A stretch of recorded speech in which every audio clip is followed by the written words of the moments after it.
Welcome everyone to Time to Awaken. I'm Michael, and down below you will find a link to my YouTube channel, another Rumble channel which holds the mark of the beast, okay, and an email. If you'd like to contact me, talk to me, whatever, you may do so. All right, we're going to talk about the last of the three major feasts in which we're to appear before the Lord. Okay, this one is almost an exact opposite mirror image of unleavened bread, almost literally to the day. Okay, there is no preparation day that it speaks of, but I'm sure because it's another 7-day Sabbath event that probably the 14th is another preparation day, but it's not Passover. Okay, at least not from this perspective, and let's reverse calendars. Maybe then. We'll find out. Feast of Tabernacles, or booths. Okay? It's hardly spoken of by the church. So far we've spoken about Passover, unleavened bread, as well as Feast of Weeks or Pentecost. Something to keep in mind is that those first two have already been completed by God. What that means is that we are left with one more feast on which we are to appear before the Lord. And that would be Feast of Tabernacles.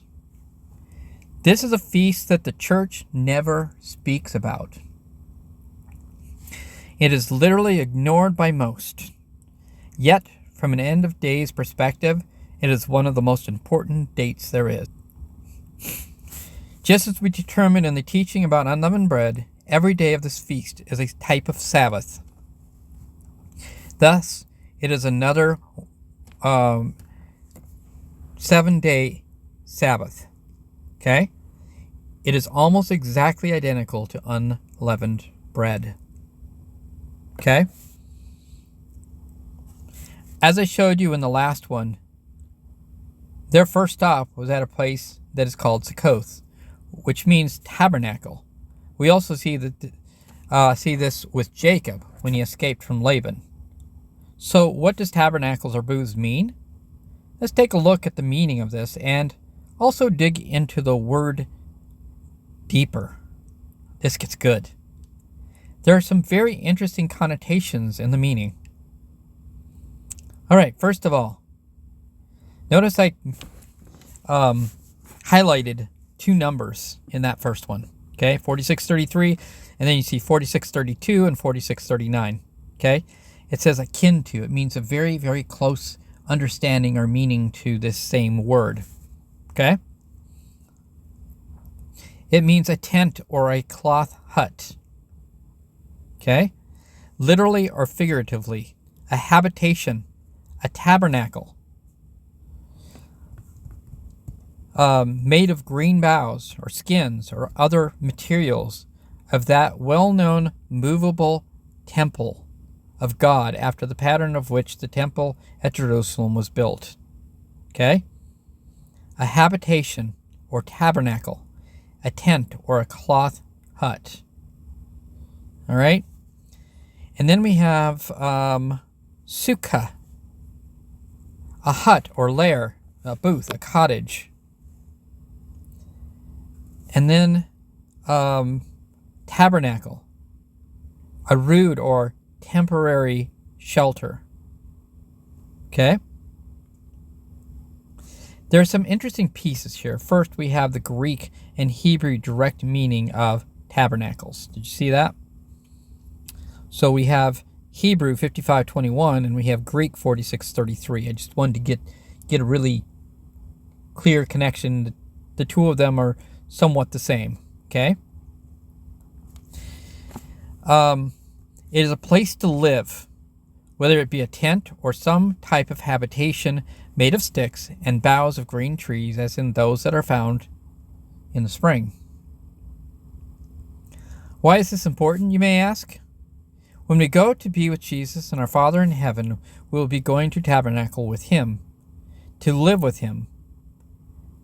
That's the point, is it not? We are His bride, and He is coming to take us home. All these feasts are telling us a story of some kind. Even though they all happened thousands of years ago, they still apply to us now.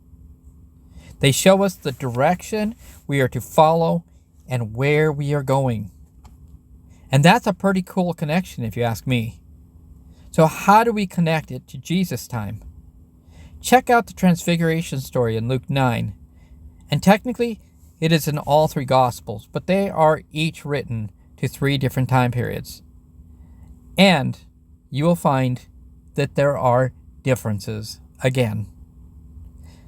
This story shows us a view of the future rapture. In each, we have Peter telling or asking about building 3 tabernacles. One for Elijah, the pre-tribulation Luke bride. One for Moses, left behind multitude, for Mark, and one for Jesus, the Jews, found in Genesis 31, the escape of Jacob. Okay? These 3 tabernacles have already been built for the new one world religion in the Middle East. We talked about this before. Okay, so we have a connection to tabernacles in Jesus' time as well. We also have a slight timeline when Luke tells us that they went up on the 8th day as years. That is almost here. We are in it now. The other 2 only speak of about after 6 days of years, 2 future events during the tribulation, 6 years apart. Why? Because Luke is going to take up the first year, that first, we talked about this, that first seal in the first year of the tribulation year is actually Jesus. The first seal is Jesus coming to get his bride. Okay? So there's only 6 more left after that. Okay? And then 6, as we saw in Jacob's story, 6 years for the Jacob story. But there's a 7th rest where things happen in there as well. Okay? All right. So let's get back to the scripture. There are 2 other akin words, means close relative, to the word tabernacles in the Greek version in the story. These 2 give a picture for us. 46:32, literally or figuratively, especially a wife, as contributing to the usefulness of the husband. Did you get that? Now there's other stuff here. Yeah, we've got goods and sale, vessel, goods, stuff, sale. But the meaning here, literally or figuratively, means especially a wife as contributing to the usefulness of the husband. This is tabernacles. This is an akin word to tabernacles. Okay? All right. And then apparently a primary word. 46:39, the other akin word is shade or shadow. Okay? Literally or figuratively, darkness of error or of adumbration. A shadow, a shade, caused by the interception of light. An image cast by an object and representing the form of that object. A sketch, an outline, an adumbration. Kind of sounds like a solar or lunar eclipse, does it not? Yeah, so I've done research on those, and it's interesting that those literally fall depending upon which calendar you use. One falls on the second month and 8th month, right? And the other one literally falls on the 1st and 7th month, which is that means it always falls at the first month first day, and the first month 15th day, which is Unleavened Bread, and then the 7th month 15th day, 7th month first day, which is Feast of Trumpets, and then 7th month 15th day, which is Feast of Tabernacles. Exact opposite ends of the calendar. Okay? Halfway between. It always falls that way. All right. So there's some interesting connections here, are there not? And this is literally to the Feast of Tabernacles. And these are the akin words to this one meaning behind where it talks about the tents and so on, right? So these two meanings are direct connections to tabernacle. So check out the first one. Literally means physically as a wife. In other words, a bride. That's pretty interesting. And the other ones refer to shade and shadow, which we have already discussed as an eclipse. So on the Aries calendar that I talked about before, there is an alignment every year. Always. 2 solar eclipses or 2 lunar eclipses every year, and they always fall on the same days every year. Okay? Not only that, but the solar and lunar eclipses always fall on the 14th to 15th day apart from each other. That means that there is a solar eclipse. Actually, that's reversed now because I have other stuff that I found. So we're going to leave that one alone. The same holds true of the lunar eclipses. All right.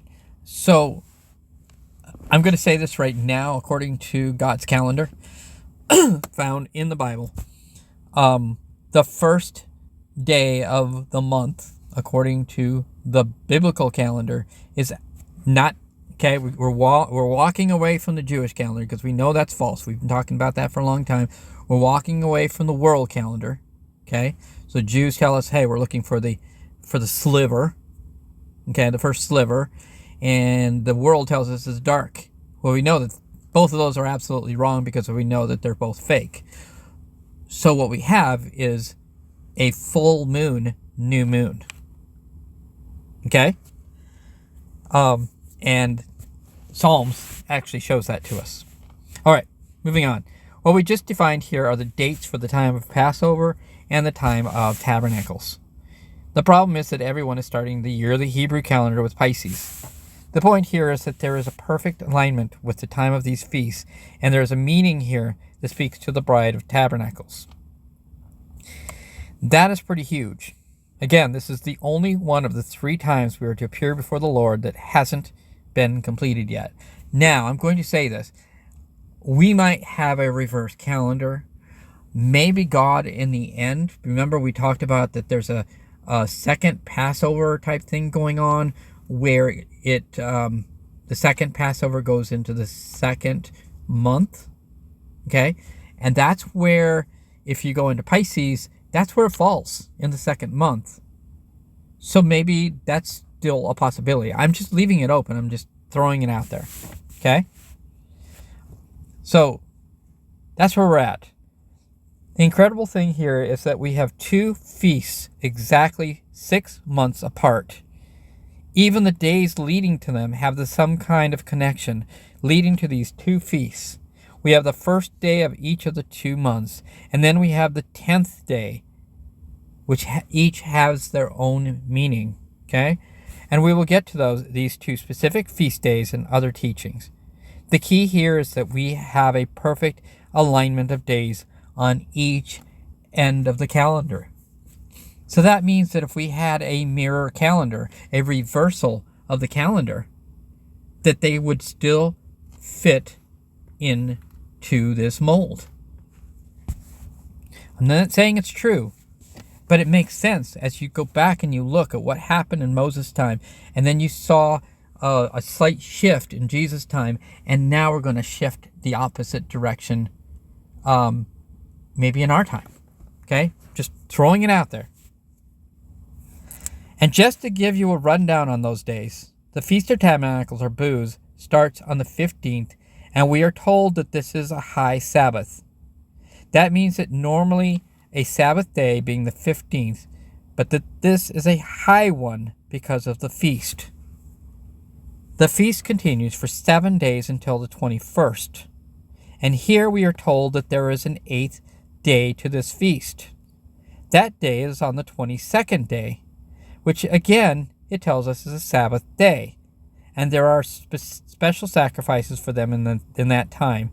Now notice that 22nd day also shows up in Feast of unleavened bread. Okay? They don't name it, but it's there because it's a weekly Sabbath. All right, and there are special sacrifices. Again, the feast represents a celebration of the harvest of the first fruits to the Lord. First 10% or less, after which the rest is taken up and can be partaken of. They must always leave the gleanings for the poor and the widows. And over again we see God's laws and feasts playing out from the past all the way into the future.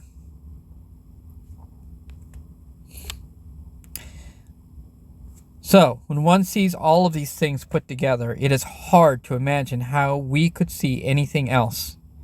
Beginning, middle, end. They are all connected together. Keep studying, keep searching, reading, and praying. Time is incredibly near. Keep watching, people, because we are incredibly close. It's time to awaken. God bless everyone.